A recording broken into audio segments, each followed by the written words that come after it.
ഇന്ന് നിങ്ങളെ കാണിക്കാനായിട്ടേ 2-3 ഐറ്റം ഉണ്ട് കേട്ടോ. ഇത് 2 ആലവട്ടങ്ങളാണ് കേട്ടോ. നമ്മളിലേക്ക് രാധാകൃഷ്ണ ആ ഒരു മ്യൂറലിൽ ചെയ്തിട്ടുള്ള 2 ആലവട്ടങ്ങളാണ് കേട്ടോ. ഇതെൻ്റെ ഒരു കസിന് വേണ്ടിയിട്ട് തന്നെ ചെയ്തത്. അപ്പോൾ ആളിപ്പോൾ അടുത്ത മാസം ഗൾഫിലേക്ക് പോവുക. അപ്പോൾ അവിടേക്ക് വേണ്ടിയിട്ടാണ് കേട്ടോ അത്. അപ്പോൾ മൊത്തത്തിൽ അലങ്കോലമായിട്ട് തന്നെയാണ് എൻ്റെ പണിപ്പുര കിടക്കുന്നത്. എനിക്കിത് എങ്ങനെയെങ്കിലും ഇവിടെ നിന്നൊക്കെ ഒന്ന് മാറ്റണം എന്നൊക്കെ ഉണ്ട്. അപ്പോൾ ഇത് എനിക്ക് വീട്ടിലിടാൻ വേണ്ടി മാത്രമായിട്ട് ഞാൻ ഉണ്ടാക്കിയ ഒരു വർക്കായിരുന്നു കേട്ടോ. നമ്മുടെ നെറ്റിപ്പട്ടത്തിൻ്റെ മുകളിൽ തിടമ്പിൻ്റെ ഒരു ഫ്രെയിമൊക്കെ കൊടുത്തിട്ട് ഒരു കൃഷ്ണൻ്റെ പിക്ക് എനിക്ക് ഭയങ്കര ഒരു നൊസ്റ്റാൾജിയാണ്.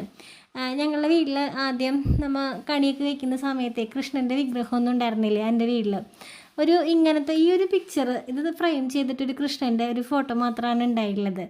അപ്പോൾ പണ്ട് കേട്ടോ നമ്മൾ അങ്ങനെയൊന്നും വാങ്ങണമെന്നോ അങ്ങനത്തെ ഒരു സമയമേ ഇല്ല. നമ്മുടെ വീട്ടിൽ എന്ത് കൃഷ്ണനാണുള്ളത് അത് വെച്ചിട്ട് കണി വയ്ക്കുക അങ്ങനെയൊക്കെ ആയിരുന്നു. അപ്പോൾ ഞങ്ങളുടെ വീട്ടിൽ ഇങ്ങനത്തെ ഒരു കൃഷ്ണൻ്റെ ഒരു ഫ്രെയിം ചെയ്തത് മാത്രമേ ഉണ്ടായുള്ളൂ. അപ്പോൾ ഈ ഒരു കൃഷ്ണൻ എന്ന് പറഞ്ഞാൽ ഇങ്ങനെ മനസ്സിൽ പതിഞ്ഞു പോയുള്ളൊരു കൃഷ്ണനാണ്. അപ്പോൾ ഞാൻ ഇങ്ങനെ ഏത് കൃഷ്ണൻ്റെ ഫോട്ടോ വെച്ച് ചെയ്യും എന്നുള്ളത് ഇങ്ങനെ ഗൂഗിളിലൊക്കെ സെർച്ച് ചെയ്ത് നോക്കിയപ്പോൾ ഈ ഒരു ഫോട്ടോ കണ്ടപ്പോൾ ഞാൻ അവിടെ ഒന്ന് സ്റ്റക്കായി പോയിട്ടോ. എനിക്ക് ഭയങ്കരമായിട്ട് എന്തോ കുറേ ഓർമ്മകളിലേക്ക് ഞാൻ പോയി. അപ്പോൾ വിചാരിച്ചു ഈ ഒരു ഫോട്ടോ തന്നെ മതി എന്ന് വിചാരിച്ചിട്ട് അങ്ങനെ ചെയ്തെടുത്തതാണ് കേട്ടോ. അത്യാവശ്യം കാണാൻ എനിക്ക് ഭയങ്കര ഇഷ്ടം തോന്നി. ഞാൻ കുറച്ച് ദിവസങ്ങളായിട്ട് ചെയ്യണം എന്ന് ആഗ്രഹിച്ചിട്ട് ഈ സമയമില്ലാണ്ട് ഞാൻ ഒരു ദിവസം കൊണ്ട് വേഗം ചെയ്തെടുത്തൊരു വർക്കായിരുന്നു കേട്ടോ ഇത്.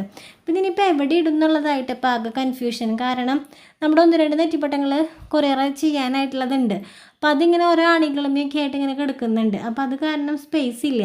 അപ്പോൾ ഞാനിങ്ങനെ കയറി വരുന്ന ഭാഗത്ത് തന്നെ ഒരു ട്യൂബ് ലൈറ്റിൻ്റെ അടിയിലേക്കൊക്കെ വെച്ചൊക്കെ നോക്കി. പക്ഷേ മറ്റേ സ്റ്റിക്ക് ചെയ്യുന്നതുണ്ടായിരുന്നില്ല, അതൊന്നും നിൽക്കുന്നുണ്ടായിരുന്നില്ല. എൻ്റെ കയ്യിൽ വലിയ ആ സ്റ്റിക്ക് ചെയ്യുന്നത് കഴിഞ്ഞിട്ടുണ്ടായിരുന്നു. ഇതൊരു ചെറുതുമ്മയാണ് ഞാൻ ഇടാൻ നോക്കിയത്.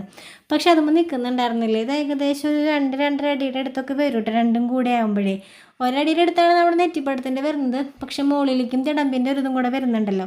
അപ്പോൾ അത്യാവശ്യം വെയിറ്റും വരുന്നുണ്ട്. അങ്ങനെ ഞാൻ ലാസ്റ്റ് ഉച്ചയ്ക്ക് ചോറിനുണ്ട സമയമൊക്കെ ആയിട്ടുണ്ടായിരുന്നു. അപ്പോൾ തൽക്കാലത്തിന് അവിടെ നിന്ന് വിചാരിച്ച് ഒരു ഓർഡറുള്ള നെറ്റിപ്പടത്തിൻ്റെ മുകളിൽ തന്നെ കൊണ്ടുവന്നിട്ടു കേട്ടോ.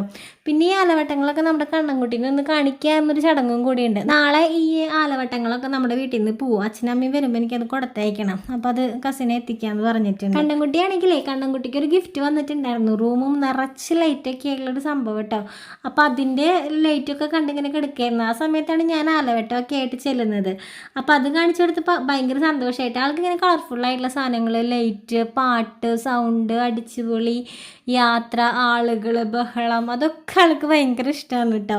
അപ്പോൾ ഇത് കാണിച്ചെടുത്തപ്പോൾ ആൾക്ക് ഒന്നും കൂടി ഇഷ്ടമായി. ആഹാ കൃഷ്ണൻ, വേറെ ഒന്നും വേണ്ട.